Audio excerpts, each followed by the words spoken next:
Hey everyone, welcome back to the Beavercraft channel, or if you're new here, awesome to have you. Wood carving seems simple, right? Just grab a block of wood, a sharp knife, and start cutting. But hold on, if you're just starting out, or even if you've been carving for a while, there are some common mistakes that can trip you up. In today's video, we're breaking down the top 10 beginner carving mistakes, and more importantly, how to avoid them so you can carve smarter, safer, and way more confidently. Wood carving is one of the oldest and most satisfying forms of craftsmanship. It's relaxing, creative, and doesn't take a ton of expensive equipment to get started. And yeah, mistakes? They're part of the learning curve. If you don't know what to watch out for, it's easy to get frustrated or even injured. So let's break down the 10 mistakes and give you 10 simple tips that'll set you up for carving success. First up, using the wrong kind of wood. A lot of beginners grab whatever they find at the hardware store or from the backyard. But carving hardwoods like oak or maple is a real challenge. Pine is full of knots. And greenwood? It might carve like butter, but if you don't know how to dry or seal it properly, it'll crack as it dries and ruin your work. Instead, start with soft, stable, properly dried woods like basswood, also called lind, balsa, or butternut. They're beginner-friendly, easy to cut, and hold detail really well. If you do want to carve greenwood, make sure you learn how to dry it slowly or seal the ends so it doesn't split on you later. Dull tools are a beginner's worst enemy. Not only do they make carving harder, they're more dangerous. You have to push harder, and that's when accidents happen. And hey, if you're not cleaning or maintaining your tools, they'll dull faster.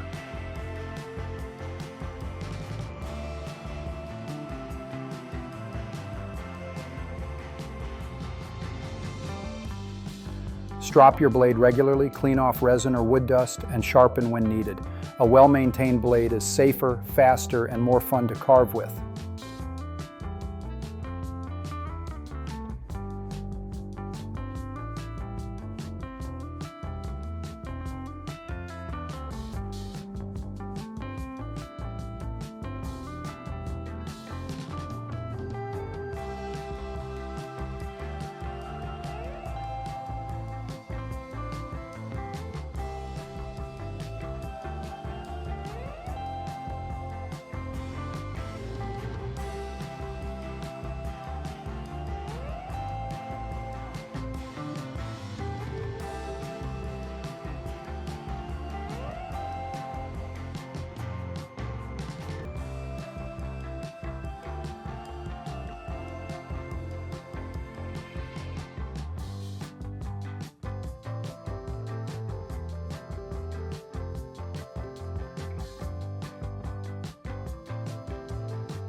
If your fingers are in the path of the blade, you're asking for trouble. A lot of beginners don't learn safe hand positions, and it leads to painful mistakes. Use controlled grips like the paring cut or push cut. Anchor your hands, carve away from your body, and make sure nothing is ever in front of the blade's path. Always know where your fingers are, and keep them out of danger.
Carving takes patience. If you're rushing to get a project done, you'll end up with rough cuts, broken pieces, and maybe a trip to the first aid kit.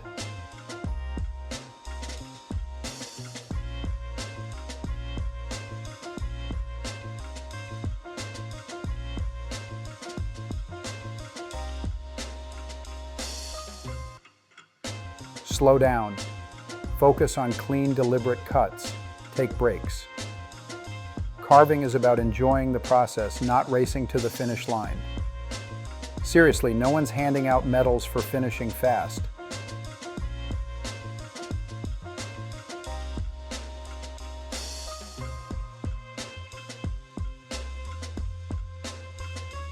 Safety gear might not look cool or feel necessary, but neither do stitches. Beginners often skip gloves or cut-resistant tape or thumb guards and end up learning the hard way.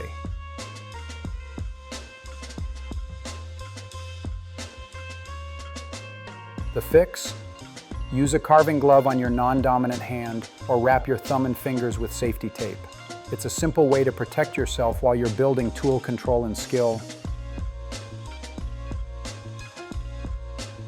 Mistake number 6, not understanding what your tools are actually for. A lot of beginners think one detail knife can carve an entire project and get frustrated when it doesn't work. Take spoon carving, for example. You need a hook knife or a curved gouge to carve that bowl shape. Trying to scoop it out with a chip carving knife or detail blade? You'll struggle, damage the wood, or worse, your hand. So, learn your tools. A roughing knife removes big material, a detail knife refines shapes, gouges create curves, V-tools add lines and textures, and hook knives are your best friend for hollowing out spoons, kuksas, and bowls. Match the tool to the task and carving becomes way easier. Wood has a direction, just like hair or fabric. That direction is called the grain, and it affects everything in carving. Carve against the grain and you'll get tear-out, chipping, and ugly surfaces. Always check the grain before cutting. If your blade feels like it's catching or tearing, try going the other way. Working with the grain not only gives you smoother, cleaner results, it also helps keep your tools sharper and your hands safer.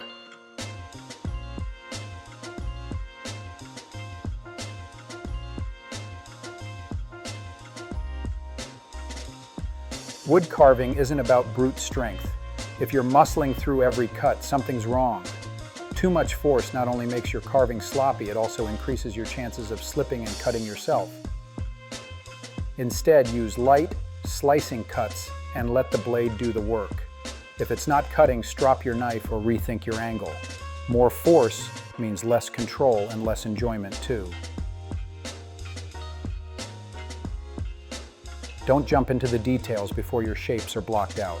You might carve perfect eyes on a lopsided head, or spend an hour detailing a flower petal only to realize you need to cut away half of it later. Overworking details too early often leads to wasted time, broken pieces, or the need to redo everything from scratch.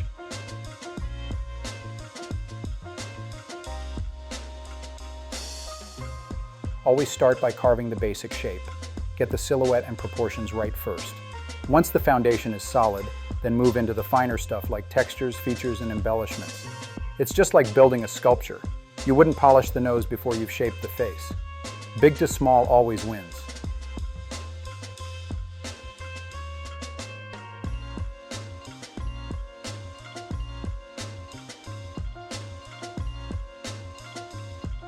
This one's real. You mess up a cut, something breaks, or the project just isn't turning out like you pictured it, and suddenly you're thinking, maybe wood carving's just not for me. But that's totally normal. That's just part of learning. Every great carver started exactly where you are right now. No one picked up a knife and became a carving guru on day one. So don't toss that carving, stick with it. Keep your first piece, even if it's rough. Later you'll look back and realize how far you've come, because the only real mistake is quitting. Carving's a journey, and mistakes are just stepping stones along the way. But now you've got the know-how to spot them and keep improving. Want more tips, tools, and tutorials? Hit that like button, subscribe to the Beavercraft channel, and drop a comment. What's your biggest carving challenge right now? We're here to help.